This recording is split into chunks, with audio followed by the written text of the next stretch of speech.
اعوذ باللہ من الشیطان الرجیم بسم اللہ الرحمن الرحیم نحمدہ و نسلم علی رسولہ الکریم واما بعد فاعوذ باللہ من الشیطان الرجیم بسم اللہ الرحمن الرحیم۔ میرے پیارے مسلمان بھائیوں، دوستو، ہم وطنوں و معزز ناظرین کرام، آج 22 رجب کا دن ہے جو کہ حضرت امام جعفر صادق علیہ السلام کی ولادت کا دن ہے۔ میں اہل بیت رسول کے حوالے سے میں حضرت سیدہ زینب سلام اللہ علیہ بنت علی ان کے بارے میں کچھ اظہار خیال کرنا چاہتا ہوں۔ میرے بھائیوں، دوستو، حضرت سیدہ زینب سلام اللہ علیہ ہمارے تاریخ اسلام میں ایک بہت قدر ہستی ہیں جن کا شمار دنیا کی چند عظیم و شان مرتبے والی عورتوں میں ہوتا ہے۔ میرے دوستوں، بھائیوں، حضرت سیدہ زینب سلام اللہ علیہ کے مصائب، آپ کے دکھ، آپ کی تکالیف حضرت رحیمہ بی بی جو کہ حضرت ایوب علیہ السلام کی بیوی تھیں، ان سے بھی بلندتر تھی۔ وہ کس طرح؟ وہ اس طرح کہ میرے دوستوں، بھائیوں، اللہ کے نبی حضرت ایوب علیہ السلام، جن کو ہم حضرت ایوب صابر بھی کہتے ہیں، ان کا صبر بہت مشہور ہے۔ انہوں نے وہ صبر کیا جو دنیا میں بہت کم لوگوں نے صبر کیا۔ دوستو، بھائیوں، حضرت ایوب علیہ السلام کے جب جسم اطہر میں جب بوجہ آزمائش الہی آپ کے جسم مبارک میں جب کیڑے پڑ گیا تھے، تو آپ کی بیوی بی بی رحیمہ یہ بہت نیک اور سیرت عورت تھیں۔ انہوں نے بیوی ہونے کا حق ادا کر دیا۔ یہ کیا کرتی تھیں کہ حضرت ایوب علیہ السلام آپ کو لوگوں نے، آپ نے وہاں سے شہر سے اٹھا کر، آپ نے بستی سے اٹھا کر ایک دور جگہ میں، دیہات سے دور جگہ، وہاں پر ایک درخت کے نیچے ان کو جگہ پر بٹھا دیا۔ تو ان کی بیوی حضرت رحیمہ یہ سارا دن لوگوں کے گھر میں یہ جا کر کام کرتی تھیں، مزدوری کرتی تھیں۔ شام کو جا کر آپ نے بیمار خامد حضرت ایوب علیہ السلام کی یہ خدمت کرتی تھی، ان کی تیمارداری کرتی تھیں۔ تو دوستو، بھائیوں، یہ اسی طرح یہ بہت بڑی آپ نے یہ خدمت کی اور ان کا بہت بڑا مرتبہ ہے۔ تو اس طرح ہوا کہ جب اللہ تبارک تعالیٰ نے حضرت ایوب علیہ السلام کی آزمائش کو ختم فرمایا، تو اس وقت تک انہوں نے دیکھا کہ ان کی بیوی جو سی حضرت یہ رحیمہ بی بی ہے، یہ تشریف لے گئی، سارا دن کو یہ کام کرتے رہیں، اور پچھلے ٹائم کو یہ شام کے قریب یہ اس جگہ تشریف لے گئی، اس مقام پر تشریف لے گئی یہ اللہ تبارک تعالیٰ کے پیارے نبی حضرت ایوب علیہ السلام وہاں پر موجود ہوتے تھے۔ جب دیکھا تو انہوں نے آپ نے خامد کو نہ پایا، آپ نے خامد کی جگہ ایک نوجوان کو پایا۔ وہ دیکھ کے بڑی پریشان ہوئی کہ میں یہاں تو صبح کو اپنے خامد کو، بیمار خامد کو چھوڑ کے گئی تھی، مگر اس جگہ میں نہیں پا رہی۔ اللہ جانے میرا دکھی خامد، میرا بیمار خان وہ کدھر گیا، میرا سر کا سرتاج، میرے ماتھے کا سرتاج وہ کدھر گیا۔ تو وہ حضرت ایوب علیہ السلام، کیونکہ اللہ تبارک تعالیٰ کی آزمائش پوری ہو چکی تھی، آپ جس جگہ پر بیٹھے تھے حضرت جبریل علیہ السلام تشریف لائے، اور آپ نے وہاں پر اللہ تبارک تعالیٰ کے فضل سے وہاں سے پانی کا چشمہ نمودار ہوا۔ آپ نے اس چشمے میں نہائے، نہانے کے بعد اللہ تبارک تعالیٰ نے آپ کو صحت دے دی، آپ کو صحت مند کر دیا۔ تو اللہ تعالیٰ کی رحمت سے آپ صحت یاب ہونے کے بعد ایک خوبصورت نوجوان کی صورت میں آپ موجود تھے۔ تو جب اس بیوی نے پوچھا کہ یہاں پر میں اپنے خامد کو چھوڑ گئی تھی، میں ان کو نہیں پا رہی، اللہ جانے وہ کہاں چلے گئے ہیں، میرا دکھی خامد کہاں چلا گیا۔ تو دوستو، بھائیو، حضرت ایوب علیہ السلام نے ان کو بتایا کہ اللہ تبارک تعالیٰ نے ان پر رحمت کی ہے، ابھی جبریل تشریف لائے ہیں، وہاں پر چشمہ نمودار ہوا ہے، چشمہ نمودار ہونے کے بعد میں اس میں نہایا ہوں، تو اللہ تبارک تعالیٰ نے مجھے صحت و شفا یابی عطا فرمائی ہے۔ تو اسی طرح دوستو اور بھائیو، حضرت مریم سلام اللہ علیہ جو کہ حضرت عیسیٰ علیہ السلام کی والدہ محترمہ تھی، اللہ تبارک تعالیٰ نے ان کو بھی آزمایا۔ ان کے جب حضرت عیسیٰ علیہ السلام کی ولادت کا وقت آیا تو حضرت مریم سلام اللہ علیہ یہ بھی ان پر لوگوں نے بہت طعن و تشنیع کیے۔ ان کو کہا کہ نہ تیرا باپ بدکار تھا، نہ تیری ماں بدکار تھی، نہ تیرا خاندان بدکار تھا، تو نے یہ کیا کیا کہ تیری شادی بھی نہیں ہوئی، کہ تو نے یہ بچہ کہاں سے لائی ہے، ان پر ہر قسم کی تہمت لگانے لگ گیا۔ تو دوستو بھائیو، اللہ تبارک تعالیٰ نے حضرت عیسیٰ علیہ السلام کو قوت گویائی عطا فرمائی۔ آپ اسی کا پنگوڑے میں بیٹھے، آپ نے اپنی والدہ کی بے گناہی کی، پاک دامنی کی، پاک عفت کی، آپ نے گواہی دی، آپ نے کہا کہ میں اللہ کا رسول ہوں، میں اس کا بندہ ہوں، میں اس کے روح ہوں۔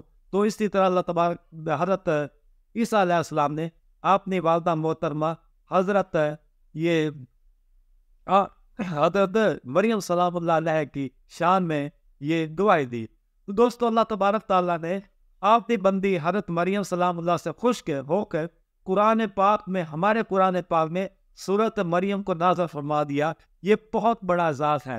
دوستو بھائیو، اسی طرح حضرت حاجرہ علیہ السلام، جو کہ حضرت اسماعیل علیہ السلام کی والدہ محترمہ تھی، اللہ تبارک تعالیٰ نے آپ کو بڑے دکھوں سے گزارا، جب آپ کی اور دوسری آپ کی سوکر یہ حضرت سارہ خاتون ان کے درمیان میں آن بان بان گئی۔ تو اس وقت اللہ تبارک تعالیٰ کے حکم سے حضرت ابراہیم علیہ السلام ان کو لے کر وہاں سے فلسطین سے لے کر آپ ادھر مکہ مکرمہ میں تشریف لائے اور وہاں پر ان کو بات کیا، اور آپ نے بیٹے اسماعیل علیہ السلام کو بھی ان کے ساتھ کر دیا۔ تو دوستو، جب یہ مکہ، یہاں پر ہم حاجی لوگ یہاں پر یہ حج ادا کرتے ہیں، یہاں پر چاہے زمزم ہے، تو اسی جگہ پر حضرت یہ مریم حضرت حاجرہ علیہ السلام آپ نے بیٹے اسماعیل علیہ السلام کو اٹھا کر پھر رہی تھی، پانی نہیں مل رہا تھا، تو 7 مرتبہ صفا مروہ کے درمیان انہوں نے چکر لگایا۔ تو اللہ تبارک تعالیٰ نے آپ کی اس ادا کو بہت پسند فرمایا، اور اس ادا کو سنت رسول میں، اس کو دین محمدی میں، اس کو قیامت تک کے لیے جاری کر دیا۔ آپ بھی حاجی جب وہاں پر جاتے ہیں تو صفا مروہ کی صحیح کرتے ہیں۔ یہ اصل یہ یادگار ہے تاریخ میں، جو حضرت مریم سلام، حضرت حاجرہ علیہ السلام، جب آپ نے بیٹے کو لے کر یہ 7 مرتبہ صفا مروہ کے درمیان آپ دوڑی، پانی کی پیاس کی شدت حضرت اسماعیل علیہ السلام کو لاحق تھی، اس وقت دوڑی، تو یہ اس کی یاد میں اللہ تبارک تعالیٰ نے اس سنت کو قیامت تک کے لیے جاری فرما دیا۔ تو دوستو بھائیو، اسی طرح حضرت زینب سلام اللہ علیہ، آپ کے دکھ، آپ کے درد بہت سادہ ہے، ان سے بھی زیادہ بھاری تھے۔ آپ کی ہستی بہت بڑی دکھوں سے یہ لدی ہوئی تھی، آپ پر بہت دکھ آئے ہیں۔ آپ جب مدینے سے چلی تھی تو اس وقت آپ کے ساتھ ہر چیز تھی، آپ کے پاس بھائی تھے، آپ کے ساتھ بیٹے تھے، آپ کے ساتھ مال تھا، آپ کے پاس اونٹ تھے، گھوڑے تھے، ہر چیز تھی۔ مگر جب آپ یہ کربلا سے یہ واپس چلے گئی، شام جب مدینہ گئی، اس وقت دوستو بھائیو بہت ایک دکھ لے کر آپ مدینے میں پہنچی۔ دوستو بھائیو، حضرت زینب سلام اللہ علیہ نے آپ نے بھائی امام حسین کی شہادت کو اپنی آنکھوں سے ملاحظہ فرمایا، آپ نے 2 بیٹے اون محمد کی شہادت کو اپنی آنکھوں سے ملاحظہ فرمایا، آپ نے اپنے بھتیجے علی اکبر اور علی اصغر کو آپ نے ان کی شہادت کو اپنی آنکھوں سے ملاحظہ فرمایا۔ تو یوں اپنے خاندان کے دوسرے افراد کو بھی آپ نے آنکھوں سے ان کی شہادت کو اپنی آنکھوں سے ملاحظہ فرمایا۔ آپ نے خود کو یہ اسیری کی حالت میں دیکھا، آپ اپنے خاندان کی عورتوں کے ساتھ، فاطمہ زین العابدین کے ساتھ، آپ باقاعدہ یہ اسیر بنا لی گئی تھی، آپ قیدی بنا لی گئی تھی۔ آپ نے یہ قیدی کی حالت میں ابن زیاد کا سامنا کیا، آپ نے قیدی کی اس حالت میں آپ نے یزید لعین کا سامنا کیا، اس کے دربار میں آپ پیش ہوئی۔ یہ کتنا بڑا مقدس گھرانہ تھا، چاہیے تو یہ امت کو تھا، ان لوگوں کو چاہیے تھا کہ اس گھر کا احترام کیا جاتا ہے، اس گھر کا ادب کیا جاتا۔ تو اس لیے میں دوستو بھائیو، میں کہتا ہوں کہ حضرت زینب سلام اللہ علیہ کا وہ مقام ہے جو ہماری امت میں کم عورتوں کو نصیب ہوا ہے، یا حضرت بی بی فاطمہ زہرا، ان کا بہت بڑا مقام ہے، حضرت ان کی بیٹی ثانی زہرا حضرت زینب سلام اللہ علیہ کا بڑا مقام ہے۔